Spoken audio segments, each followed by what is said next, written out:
Suatu saat Jibril ini jagongan kira-kira gitu sama Rasulullah. Tahu-tahu langit tuh gemuruh. Karena langit gemuruh kata Jibril terus semuanya ngangkat kepala ke langit. Ini pintu langit baru ini dibuka. Yang sebelumnya tidak pernah dibuka seperti ini. Turunlah malaikat. Yang malaikat ini pun malaikat spesial yang nggak malaikat murahan lah kira-kira gitu. Yang nggak pernah turun ke bumi kecuali juga saat itu. Dengan penyambutan yang luar biasa, dengan semuanya tidak pernah terjadi. Hanya karena bahwa surat Fatihah. Masa Gus hanya surat kok punya kekuatan seperti itu? Di dunia ini kata Allah, mulai Nabi Adam sampai kiamat, nggak ada yang bisa menandingi kekuatan kalimah. Kalimah itu kata-kata. Nggak ada yang bisa menandingi kata-kata. Kamu melafadzkan satu kata-kata yang dibenarkan langit bumi, dibenarkan aras, dibenarkan malaikat, dibenarkan semua penghuni di dunia ini. Lah orang-orang dulu itu tahu keramatnya itu. Tapi di era modern karena orang sudah tidak ngerti itu, dianggap itu mantra, jimat, khurafat, bid'ah, waduh ribet menemal. Assalamualaikum warahmatullahi wabarakatuh. Selama ini Anda sudah baca, tapi mungkin hanya rutin saja. Kenapa rutin saja? Jadi barokahnya ngaji ini kamu punya kekuatan atau punya semangat membaca karena ini surat yang luar biasa. Ibarat gini, kalau sampean tanya, saya juga sering mikir, masa Gus hanya surat kok punya kekuatan seperti itu? Di dunia ini kata Allah, mulai Nabi Adam sampai kiamat, nggak ada yang bisa menandingi kekuatan kalimah. Kalimah itu kata-kata. Nggak ada yang bisa menandingi kata-kata. Misalnya Anda nge-grab, berangkat istri cuek, berangkat cuek. Itu beda dengan ketika meskipun satu kalimat, wes Pak, muga-muga dilindungi pangeran, mungkin jenengan selamat. Itu menjadi teduh dan semangatnya luar biasa karena kayak mendapat support.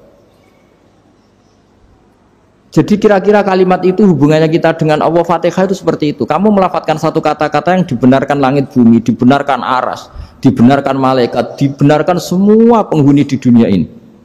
Sehingga itu efeknya luar biasa. Itu seperti gini ya, kamu cerai sama istri, terus nikah lagi katut babon.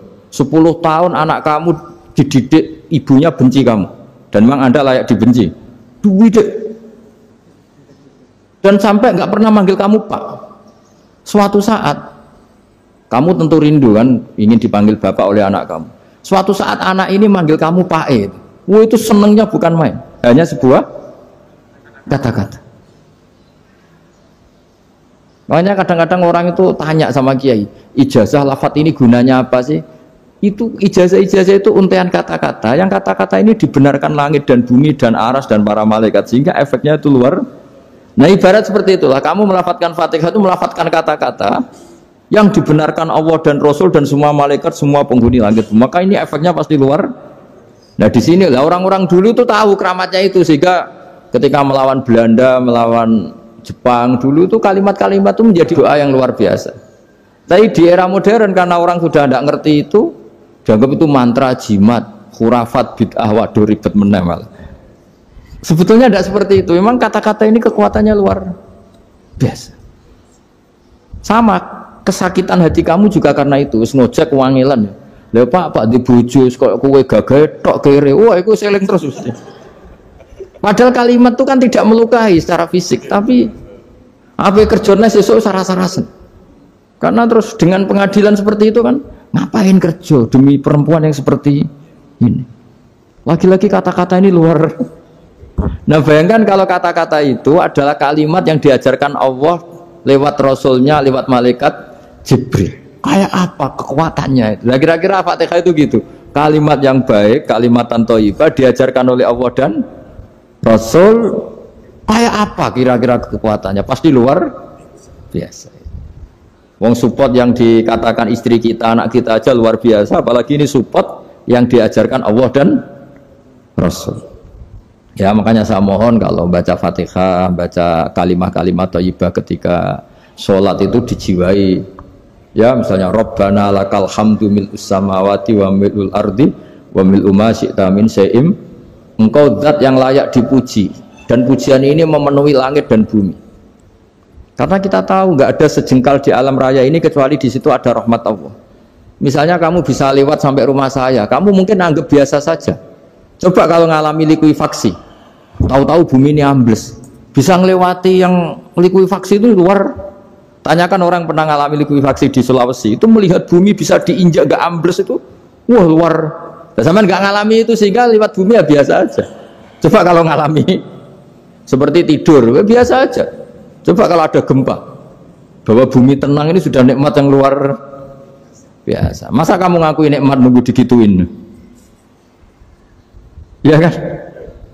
Nah, makanya baca Fatihah dijiwai lah, bahwa ini kalimat yang luar biasa.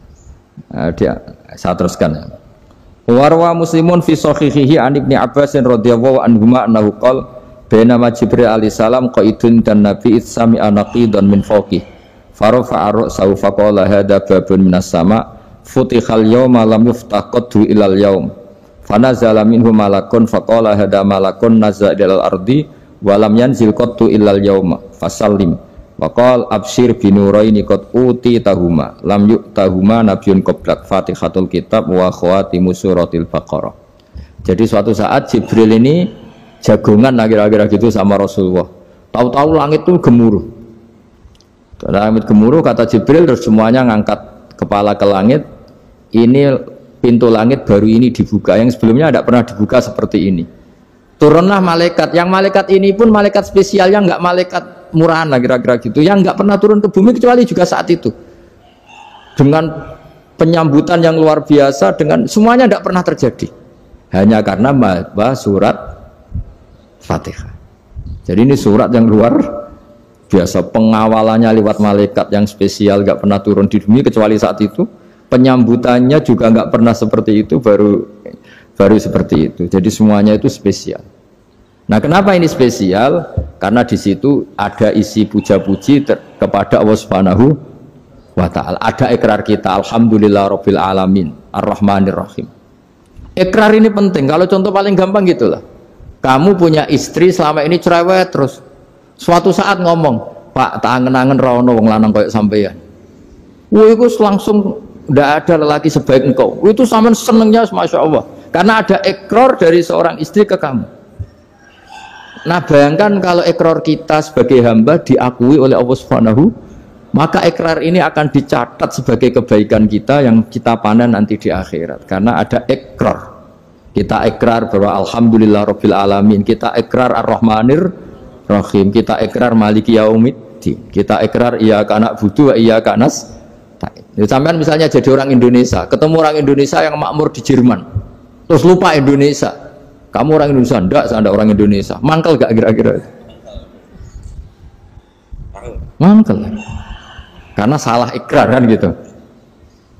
Ya, jadi saya mohon jangan anggap kalimat itu hal yang biasa, tapi luar biasa.